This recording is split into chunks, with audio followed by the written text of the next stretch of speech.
quarta-feira, hoje, dia 6 de novembro de 2013.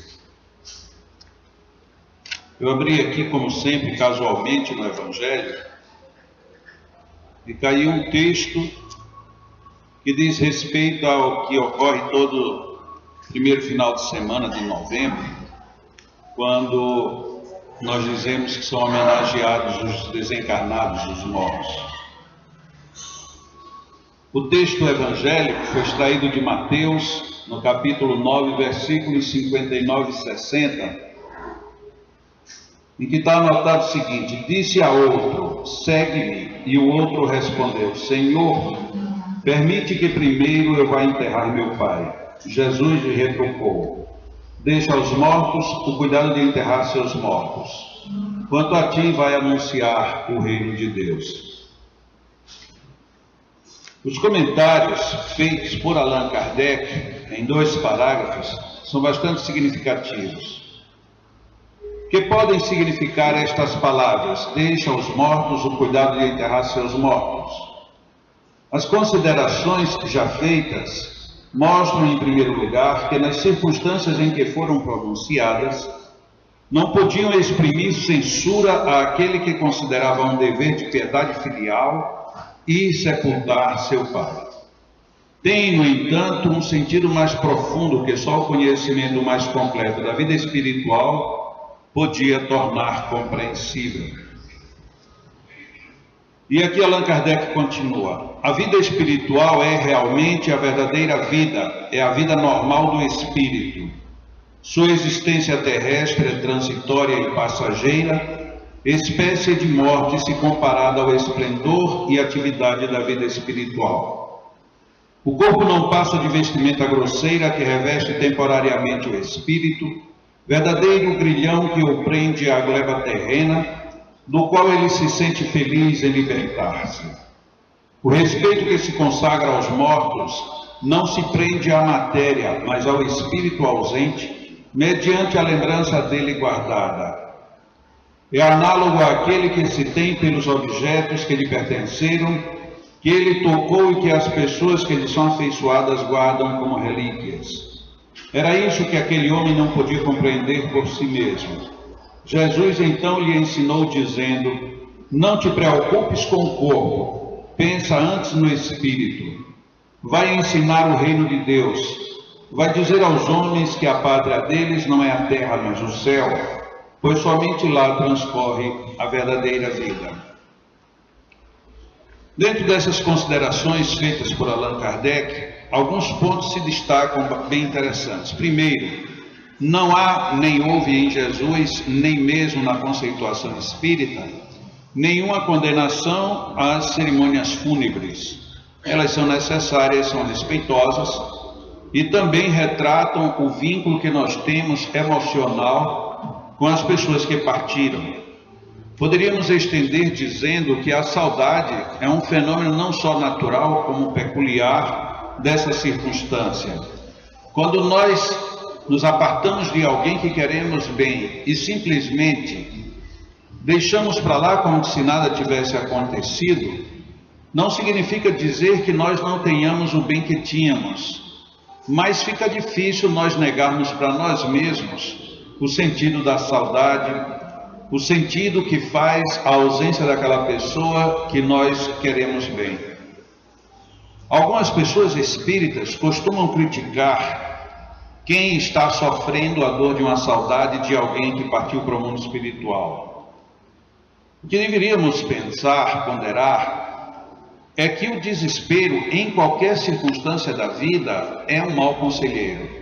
Se eu me desespero porque eu estou ganhando bem, porque eu estou ganhando mal, porque eu estou desempregado, porque eu vou fazer um exame, toda essa estrutura de desespero que às vezes estão apoiando essas circunstâncias, elas são desnorteadoras. Então não seria diferente com o sentido de alguém que foi embora da vida e nos deixou uma lacuna de saudade. O que é problemático é exatamente a convivência com o desespero, a inconformação, porque nós deveríamos, como sugere muito bem o Evangelho, sermos resignados E a resignação, sendo uma orientação da emoção e da razão, ela deve apontar necessariamente para aquilo que não tem solução, solucionado está.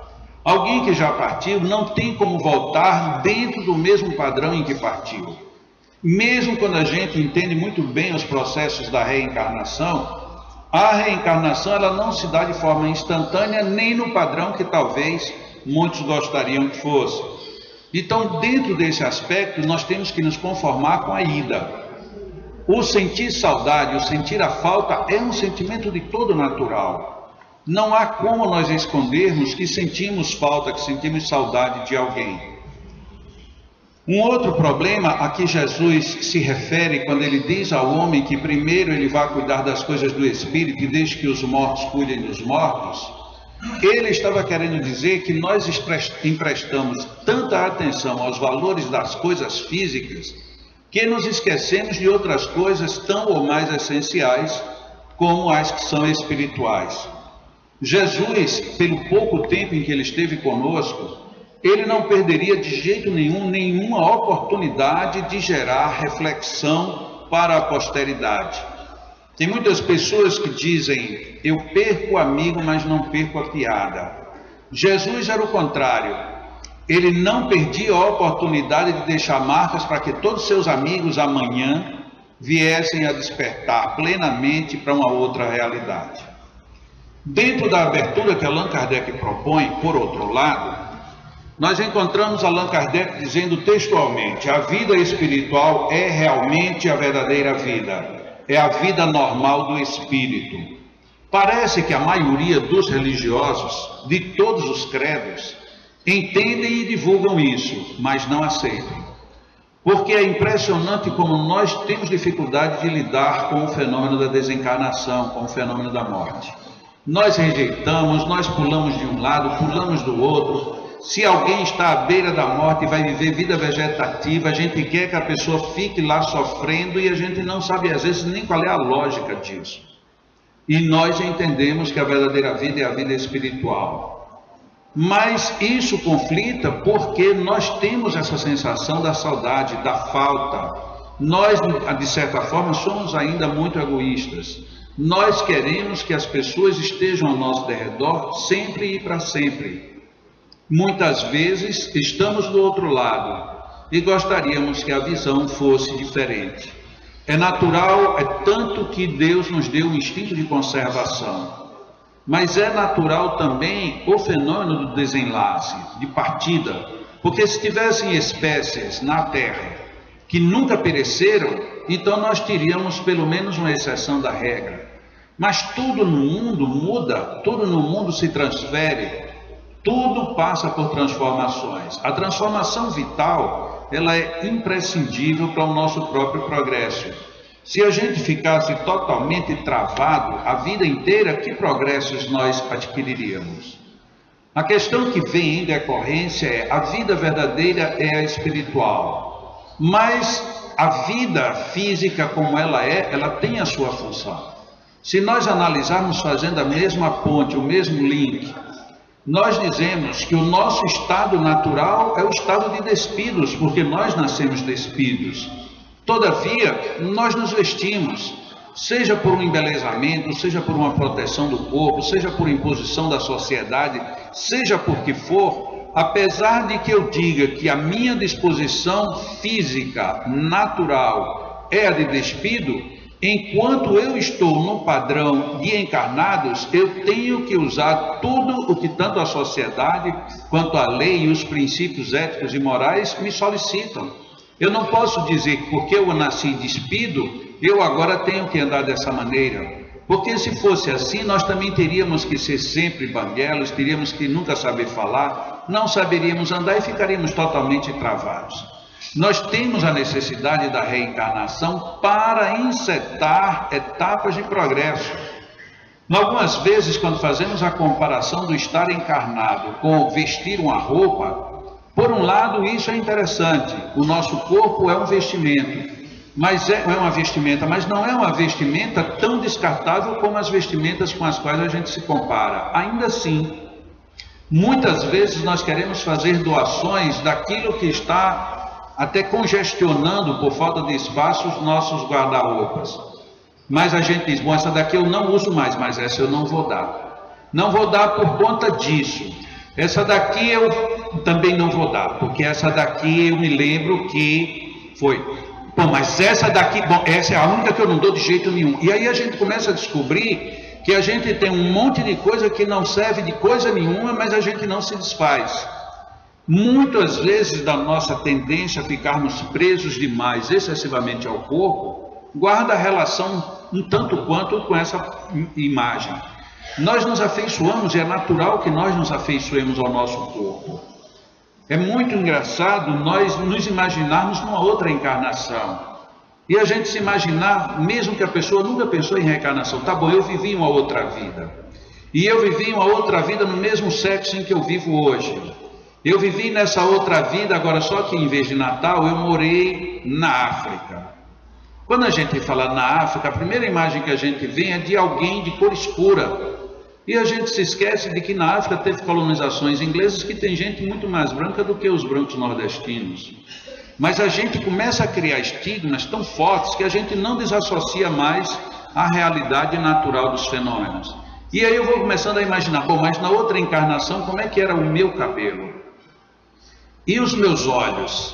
Será que eu era asiático? Será que os meus olhos eram... Não, mas eu não combino com uma pessoa asiática. Se você não combina com essa sua personalidade que foi criada aqui no Ocidente e dentro de um padrão puramente nordestino. Mas se você já viveu numa outra época, num outro local totalmente diferente, você vai pegar essas matrizes, porque isso é peculiar. É mais ou menos com a veste. A gente quer fazer uma revisão de reencarnação, pega um álbum antigo com nossas fotos antigas e a gente vai ver quantas risadas a gente vai dar se a gente olhar apenas o modo como a gente se vestia. Meu Deus, mas olha que roupa ridícula era essa, e eu achava a coisa, era um mó barato vestir isso aqui. Eu já contei aqui uma vez, eu namorava uma menina, eu queria namorar uma menina, e eu tinha ganho uma calça, que era a calça mais chique que eu já tinha vestido na minha vida. A calça era de listras ao comprido, e eu fui lá para falar com a menina que eu queria namorar com ela, e eu cheguei cedo, com aquela calça, aí a mãe me recebe à porta e vai lá dentro, e aí chama, a menina estava tomando banho. Quando ela chega lá fora, diz, diga Jacó, o que foi que houve? E ela olhou para mim e riu. Isso não é que eu queria falar com você. Ele disse, deve ser um negócio urgente, porque a mamãe disse, corra que Jacó veio de pijama. E aí a minha moda tinha ido para o cúmulo do ridículo, eu achando que eu estava no máximo, eu estava de pijama, olha que conceito mais esquisito. Então muitas vezes a gente está numa encarnação, crente que está abafando, porque eu sou e eu deixei de ser, ou eu fui ou eu vou ser, e no fundo não tem nada, absolutamente nada a ver com coisa nenhuma. Allan Kardec dizer que a verdadeira vida é a vida espiritual é uma verdade. Por que a gente tem dificuldade de entender isso? Porque nós estamos numa outra vida que também é real. Porque nós continuamos espíritos. E ele diz, quando encarnados, somos como pessoas presas. E somos presos realmente aos limites do nosso corpo. Quando nós estudamos só um pouquinho, mas muito pouquinho mesmo, acerca do perispírito, que é o segundo corpo que nós temos o corpo físico, quando encarnados, temos um corpo que liga este corpo à essência espiritual e somos o espírito.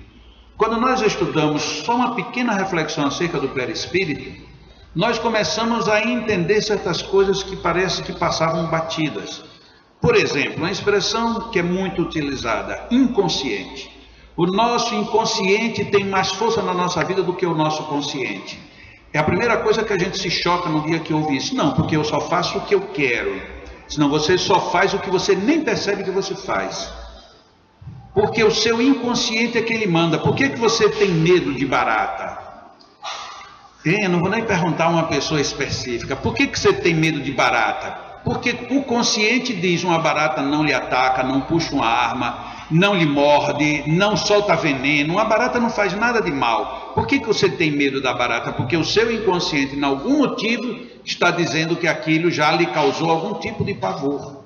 E assim como mil coisas, de repente a gente não só tem medo, como gosta de alguma coisa. Por exemplo, como é que uma pessoa pode gostar de bacalhau? Só no inconsciente, para poder ter uma explicação. Porque não existe justificativa para um ser encarnado gostar de bacalhau. Mas vai fazer. Um dia uma pessoa, só para vocês terem uma ideia como o inconsciente é forte, uma pessoa olhou para mim e disse: Jacó, você é feio. Eu digo: meu Deus do céu, essa pessoa está olhando para quem? Não pode ser para mim. Então, isso é tudo que vem imagem lá do inconsciente, não passa pelo sentido. Porque se passar pelo sentido, a gente modifica. E onde é que fica esse inconsciente? A gente sabe que está em nós, mas em nós onde que eu não consigo acessá-lo? Aí vem a teoria do perispírito. E para ficar uma imagem bem clara aqui, só para a gente fechar o nosso assunto, o perispírito, se eu imagino o cérebro do perispírito, por favor, isso é só uma imagem, seria deste tamanho. E o cérebro, a região que eu consigo acessar enquanto eu estou encarnado, é deste tamanho. Então eu tenho um cérebro deste tamanho real, mas eu tenho um cérebro deste tamanho fixo dentro desse universo todo. Todas as vezes que encarnado, acordado, eu processo qualquer informação, eu estou processando dentro desse pequeno universo. Tudo mais que me pertence está no universo que é meu, mas momentaneamente inacessível. E aí eu digo, por que às vezes à noite, quando eu durmo, eu sonho coisas que eu não sei definir? Porque quando eu durmo, eu me afasto parcialmente do corpo, e significa dizer que eu saio rapidamente desse meu pequeno universo. Eu consigo olhar coisas que estão fora deste universo restrito, que é limitado pela minha função mental e encarnada. Então eu processo alguma informação fora, quando eu acordo, esse cérebro não tem essa referência e essa informação se confunde, porque ela tem que ser decodificada dentro desse universo e esse universo não traduz exatamente o que eu vi lá fora. Onde é que estão os nossos valores? Será que todos os nossos valores estão nesse cérebro pequeno ou estão no cérebro grande? E aí se pergunta, por que então que eu não uso todo o cérebro? Porque não temos estrutura nem emocional, nem psicológica, nem moral, nem espiritual ainda para lidar com tudo isso. Por isso é que é tão difícil ainda a gente desapegar-se das pessoas que nós estivemos ligados a ela. Porque elas estão nesse nosso universo pequeno. E nós perdemos muito o grande universo enquanto estamos encarnados. Então não há condenação à saudade, à sensação de falta, às emoções das perdas das pessoas. Agora, ficar vinculado estritamente a um bem que já se foi, qual foi o bem que se foi? Desculpa, a um bem que ficou, qual foi o bem que ficou? O corpo.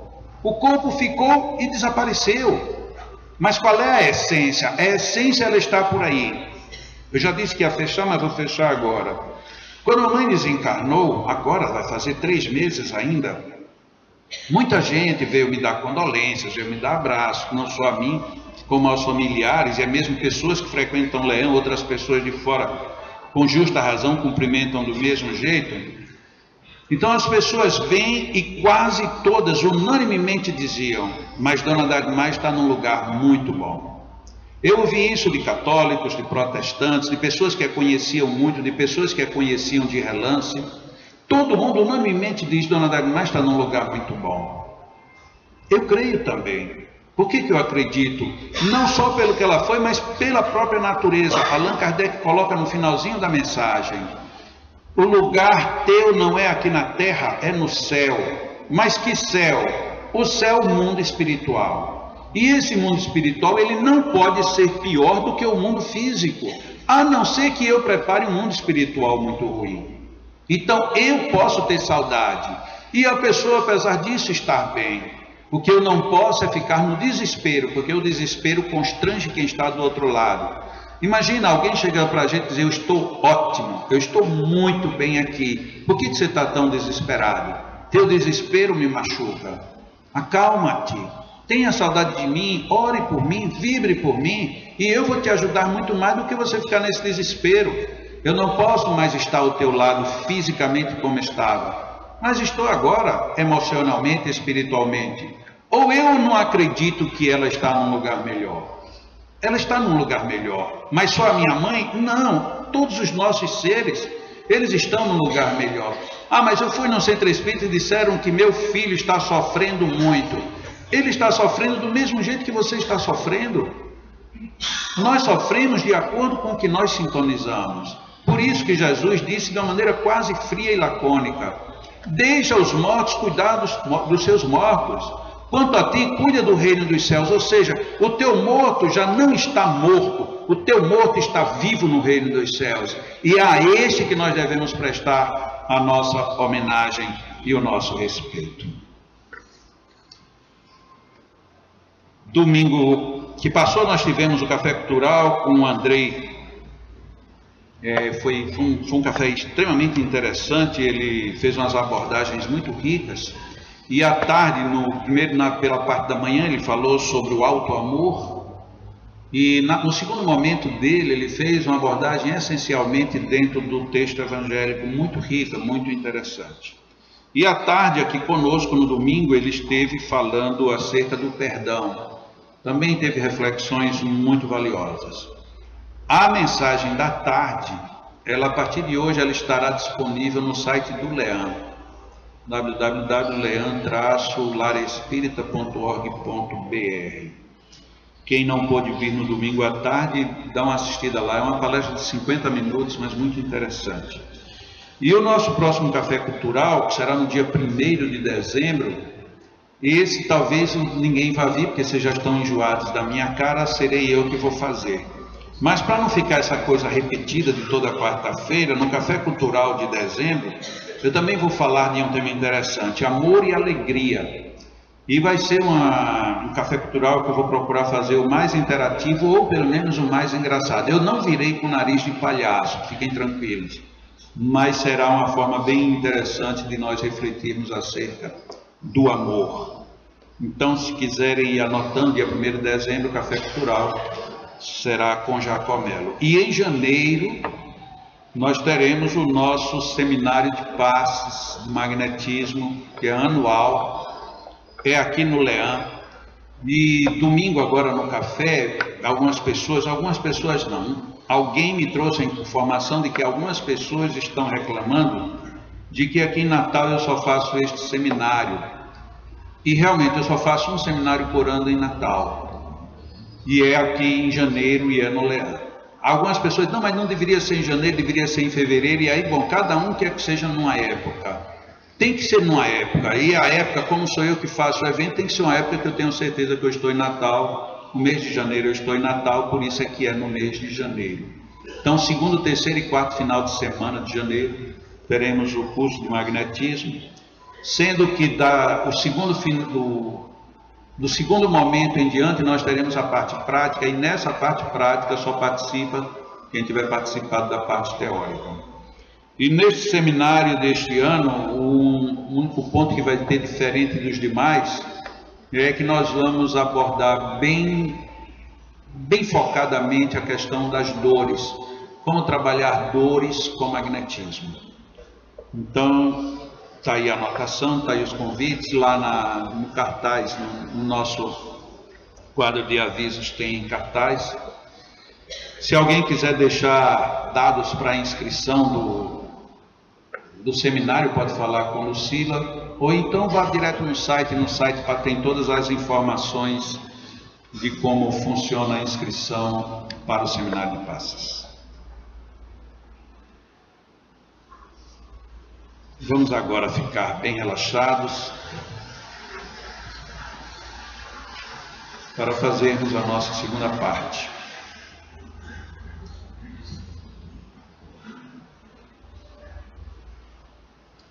Nos imaginemos olhando para o céu, como a maioria fazia quando criança.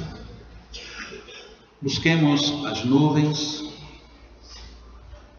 e nas nuvens vamos buscar imagens que se formam. Vamos imaginar aqueles animais, aquelas cenas, aquelas transformações surpreendentes que nós assistíamos quando brincávamos olhando as nuvens. Nos inspiremos nessas transformações, quando muitas vezes as orelhas de um coelho se transformam repentinamente num navio, e de dentro do navio salta uma criança maior do que o navio. São imagens que naquela época nos divertiam, mas que neste momento podem gerar transformações muito ricas. As orelhas do coelho, de repente, podem se transformar em mãos que nos abençoam. Aquele navio que estava navegando pode vir a ser o nosso anjo de guarda, protegendo-nos, orientando-nos, dando-nos força e fortalecimento. Aquele bebê que sai deste cenário pode ser a imagem da pureza infantil que todos nós já vivemos. Pode ser a pureza que as crianças continuam a nos orientar quando estamos atentas a elas. A maneira como as crianças encaram os dissabores. Elas se ofendem, mas logo que surge uma nova brincadeira, a ofensa perde o seu significado. Quão bom será quando nós voltarmos a viver dentro deste padrão. As crianças nos lembram que cair é apenas um ensaio para o caminhar seguro de amanhã. E quantas vezes, às primeiras quedas, queremos desistir de toda a jornada. Sejamos as crianças que, mesmo com os sustos, as dores e as quedas, continuam insistindo em caminhar, em crescer, em aprender e vencer. Que as bênçãos do alto estejam o tempo todo como as mãos dos nossos anjos guardiões, envolvendo-nos.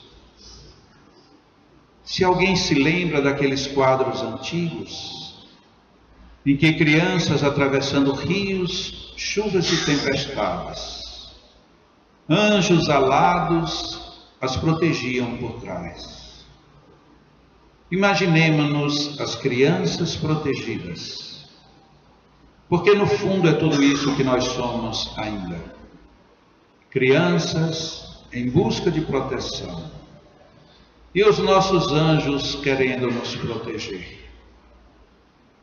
Apoiemo-nos uns nos outros, fortaleçamo-nos nas bênçãos que vêm do alto.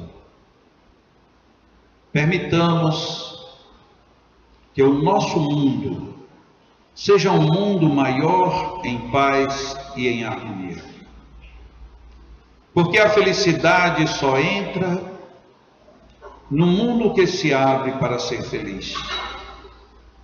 Porque a alegria só está quando nós nos abrimos em sorrisos, interiores e exteriores. Porque a paz só se faz quando, como crianças, valorizamos antes as coisas boas, a fixarmos nas coisas equivocadas. O mundo espiritual que nos protege já envolve o nosso ambiente de fluidos e os nossos magnetizadores juntam as suas energias para que todos nos sintamos fortalecidos. Nossos corações parecem pulsar diferente. A emoção que vem do alto é uma emoção refazente e tranquila. Esses fluidos e esta energia, penetrando-nos o corpo e a alma, nos diz da bondade de Deus a nos deixar bons, mesmo quando alguma enfermidade ainda nos abraça. Deixemos-nos envolver pelos amigos espirituais que são tão próximos de nós. Deixemos os nossos corações, permitamos que as nossas mentes estejam plenos dessas imagens infantis, em que as grandes transformações acontecem para nos dizer que o mundo inteiro nos oferece alegria e felicidade, desde que nós estejamos abertos para elas. Inspiremos paz, inspiremos harmonia, inspiremos as bênçãos acreditando que Deus nos dá as suas bênçãos. Acreditemos que somos filhos dele e que por isso mesmo merecemos receber tudo isso que agora nos chega. Recebamos a criança viva que nos diz todos os lados bons da vida para que vivamos bem. Recebamos estas energias com imensa alegria em nossas almas. Os magnetizadores vão magnetizar nossas águas, enquanto nós continuaremos absorvendo estes fluidos, que são muitos. Existem muitas energias aqui neste momento. Existe um mundo inteiro de bênçãos para cada um. Sejamos felizes na captação e levemos a felicidade dentro de nós. Mantenhamos-nos em oração, pedindo e agradecendo a Deus por tudo isto que nos acontece. Que assim seja.